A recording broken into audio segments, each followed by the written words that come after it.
আজকে আমি অষ্টম শ্রেণীর বীজগণিতের অনুশীলনী 4.1-এর সূত্রের সাহায্যে নিচের রাশিগুলোর বর্গ নির্ণয় করো তার আমি ট ঠ ড নাম্বার 3টে অঙ্ক আমি করাবো। তো শুরু করা যাক। প্রথমে ট নাম্বারটা সলিউশন করি। ট নাম্বারটা সলিউশন হলো বর্গ নির্ণয় করতে বলছে, তার মানে 108 মানে 108 তার উপর স্কোয়ার দেব। এখন আমরা সূত্র শিখছিলাম, দুটি সূত্র ছিল যে a প্লাস বি হোল স্কোয়ারের সূত্র ছিল a square plus 2ab plus B square. আরেকটা শিখছি যে a minus B whole square is equal to a square minus 2ab plus B square. কিন্তু এই দুইটার মধ্যে দেখা যাচ্ছে a কোনটা b কোনটা বোঝা যাচ্ছে না, তাই আমাকে চিন্তা করতে হবে হয় এই সংখ্যাটা ভেঙে একটা a আর একটা b বানাইতে হবে। এখন কিভাবে এটা a আর b বানাতে হয় সেটা দেখো। এখন 108 টাকায় যদি আমি এইভাবে রাখি 100 যোগ 8 দিলেন, তার মানে 100 যোগ 8 যোগ করলে কত হয় 108। এটাকে ধরতে হবে এখন আমার a, এটাকে ধরতে হবে আমার এখন b। তাহলে অঙ্কটা কোন সূত্রের মধ্যে বসে প্লাস, তার মানে এই সূত্রটা 100 ধরবো a বলতে a স্কয়ার, মানে 100 বলতে a whole a square plus b বলতে সূত্রে 2 দেব। a বলতে কোনটা 100, b বলতে 8 প্লাস b স্কয়ার বলতে 8 তার উপর স্কয়ার। একটু মনোযোগ দাও, এটা ধরলাম a, এটা ধরলাম b। তাহলে সূত্র পড়ছে কি a plus b whole square, a square plus 2ab plus b square. এখন আসি, এটা দিয়ে বোঝায় যে 1 এর বর্গ কত হয় 1।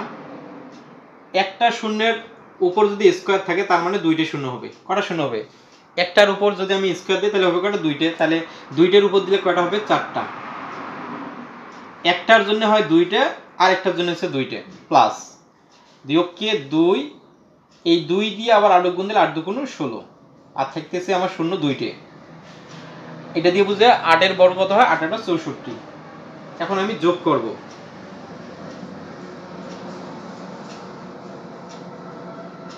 এখন দেখো 4 0 0 দাম নাই, 4 এর 4, 6 0 দাম নাই, 0 দাম নাই, 6 এর 6, তারপর 6 0 দাম নাই, 6 এর 6, 1 0 দাম নেই, 1 এ 1 আর হলো 1 এ 1। এটা হলো আমার কাঙ্ক্ষিত উত্তর। এটা হলো আমার কাঙ্ক্ষিত উত্তর। তা আশা করি অঙ্কটা বুঝেছো।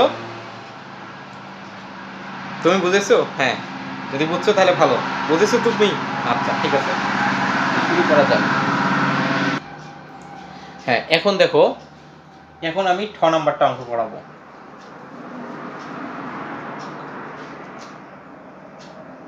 আচ্ছা, 6 নাম্বারটা দেওয়া আছে কত? তার উপর দিলাম স্কয়ার 606।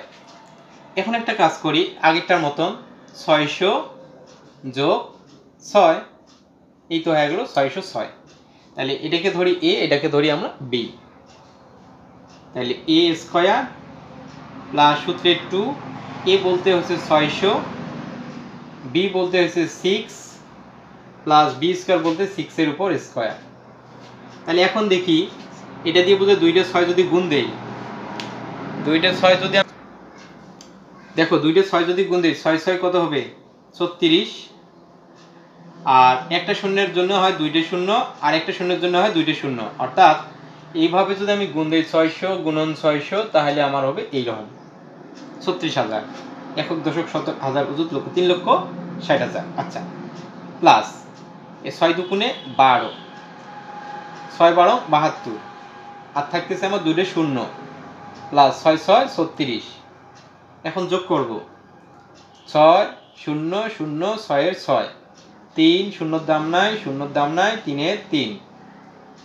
এখন আসি 2 শূন্যর দাম নাই, 2 এর 2, 7 শূন্যর দাম নাই, 7 এর 7, তারপর থাকতেছে 6 আর হচ্ছে 3। এটা হলো আমার কাঙ্ক্ষিত উত্তর।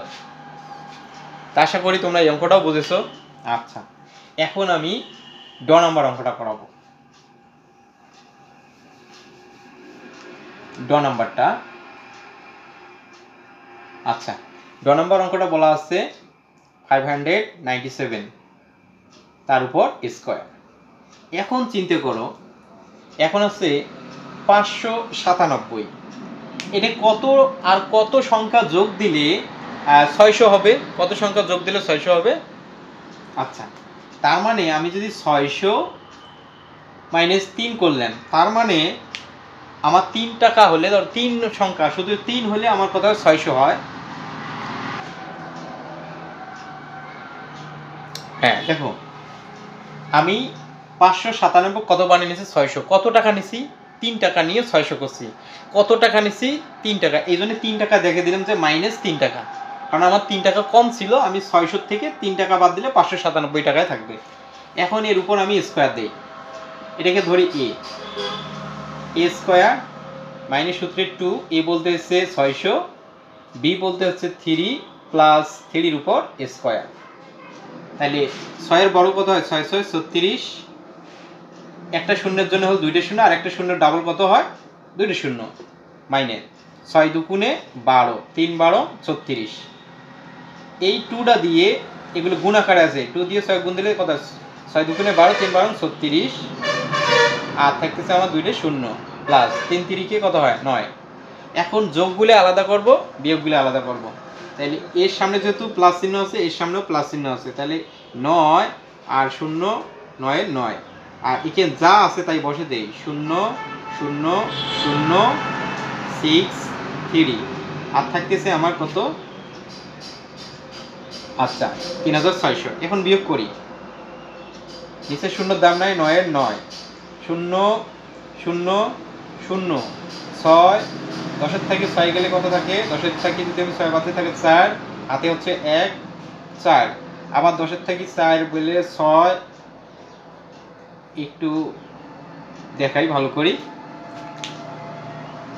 শূন্যর দাম নেই, 9 এর 9, 0 0 মিলে গেলে 0, আবার 10-এর থেকে যদি আমি 6 বাদ দিই তাহলে থাকতেছে আমার 4, হাতে হচ্ছে 1 4, 10-এর থেকে যদি আমি 4 বাদ দিই থাকতেছে 6, হাতে হচ্ছে 1, 6-এর থেকে হাতের 1 বাদ দিলে 5, 3 এর 3। এইটা হলো আমার কাঙ্ক্ষিত উত্তর। আশা করি তোমরা এই অঙ্কটাও বুঝেছো। আজকে এই পর্যন্ত। আল্লাহ হাফেজ।